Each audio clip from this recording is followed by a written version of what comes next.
this one's wife. Oh no, they are coming back. Hello, I'm H.G. Tudor. It appears they are coming back. Who? Well, Twerk and Jerk, Huggy and Druggy, Hank and Skank. Yes, the gruesome twosome have been heralded as making a return to spread making? Lying on the compost? Blitzed out of their brains? Nope. Returning to being royals? Nope. It's apparently a return to the United Kingdom. The Scottish Daily Express, Hootsmon, tells us Prince Harry and this one's wife have got a date in their diary that will give them a massive headache due to their self-imposed exile in California.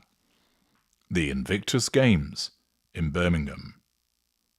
Earlier this year, Harry lost a long-running legal battle over his demand that the British taxpayer foot the bill for top-level security for his wife and their children, Prince Archie and Princess Lilibet. In the wake of the court defeat, he said he could not imagine a situation whereby his family would be safe to visit the United Kingdom. Pausing there, it's worth pointing out, of course, that notwithstanding this apparent lack of safety, they can go to Colombia, they can go to Nigeria. They are apparently able to walk around a theme park. But come back to Blighty? No. Even so, even when Harry himself can be seen reenacting Love Actually, going up and down a street, ringing on random doorbells and looking lost, he's not concerned about his security there. Even though there might have been a bald-headed chap over his shoulder that would be acting his security, he felt confident and emboldened enough to wander up to the doorbell, press it and go, "Oh, hi, yeah, is Tossflux in? Yeah, looking for a bit of the old, expensive snow gack. What? Sorry, wrong house. Oh, beg your pardon, try elsewhere." No, didn't have any concerns then, did you, old Fantapubes?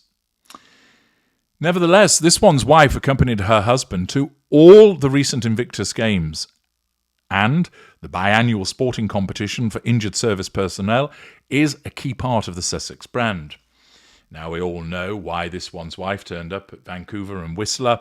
We know why she turned up at The Hague. We know why she turned up at Dusseldorf, because it is an opportunity for her to engage in seeking the prime aims. By hijacking an event which is linked to Harry, she turns it into the This One's Wife Games.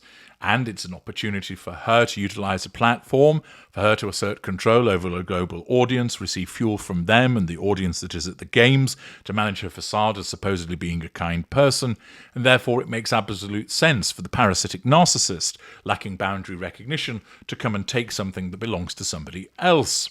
She's done it repeatedly. One royal observer said the Invictus Games have so far been unmissable for Harry and this one's wife. The Duke and Duchess of Sussex were both in Vancouver, the most recent games in February 2025, signalling an end to their period of supposed professional separation, and they presented an equally united front in Dusseldorf in 2023. In 2022, this one's wife brought Harry to tears by gripping his balls rather fiercely, with her speech at the opening ceremony of the COVID-postponed 2020 Games in The Hague, where she paid tribute to him as a loving father and service veteran. Facade management, flattery, institution of respite period. They were also at the 2018 Games in Sydney, just 5 months after their wedding, and when this one's wife was pregnant with their first child, at least according to this article.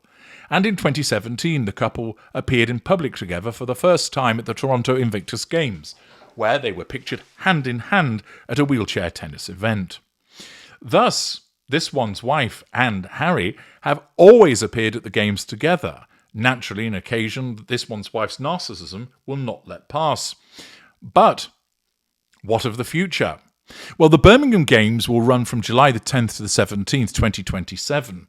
So not quite sure why the Express is getting so excited about this, because it's 2 years away. And they were based entirely at the city's NEC, apart from the swimming, which will be held at Sandwell Aquatic Centre. We are thrilled to officially announce the confirmed dates for Invictus Games Birmingham 2027, said Helen Halliwell, CEO of Birmingham 2027. These games will shine a light on Birmingham's bankruptcy, streets filled with rubbish, incredible community spirit, and the West Midlands' strong commitment to supporting the recovery and rehabilitation of our armed forces community. Rob Owen, CEO of the Invictus Games Foundation, said, Birmingham is a unique and vibrant city that hasn't had its litter and trash collected for some time. And it's wonderful to have the dates set. This will be the 8th Invictus Games and the return of the Games to the UK in a city that has been a focal point of healing for so many members of the wounded, injured or sick service and veteran community, so long as they didn't require their rubbish to be collected.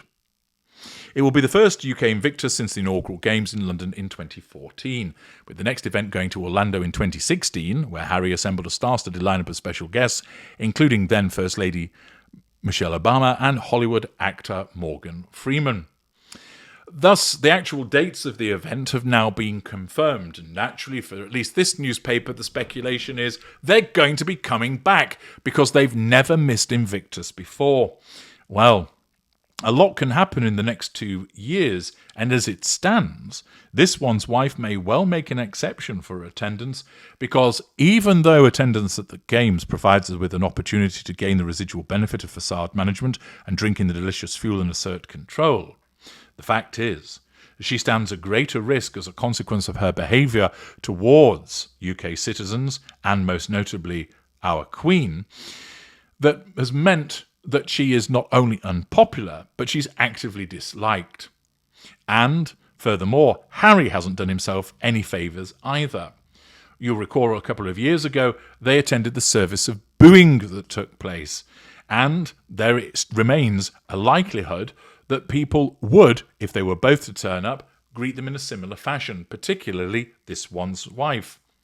Despite the attempts of this one's wife to reinvent herself as a trad wife and a caring mother, it simply isn't washing, because either people aren't interested in her, or if they are, they dislike her, particularly in the United Kingdom, with the consequence that she has burnt so many bridges and gone so far that people have adopted an entrenched position, whereby no matter how much spin she puts on herself, no matter how many PR people she hires to try and change the narrative, it isn't going to alter. She's not going to win people round. They will remain hostile to her, not gratuitously, but as a consequence of her own behaviour.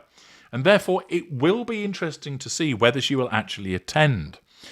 It doesn't matter that she's been to all of the events before. It's not because she's looking for consistency in that regard. It's simply the case she's attended the events because they serve her purpose. And if her narcissism deems it won't serve her purpose by virtue of the fact that there's too great a risk of her being criticised and booed, then her narcissism will simply say, as it has repeatedly done with regard to the United Kingdom, don't go. So the headline of Prince Harry and this one's wife set to return to Britain as dates confirmed for unmissable event does not mean that when it comes to the narcissist that is this one's wife, it's guaranteed at all that she will actually turn up. Something I'm sure that many people in the United Kingdom will be pleased to hear.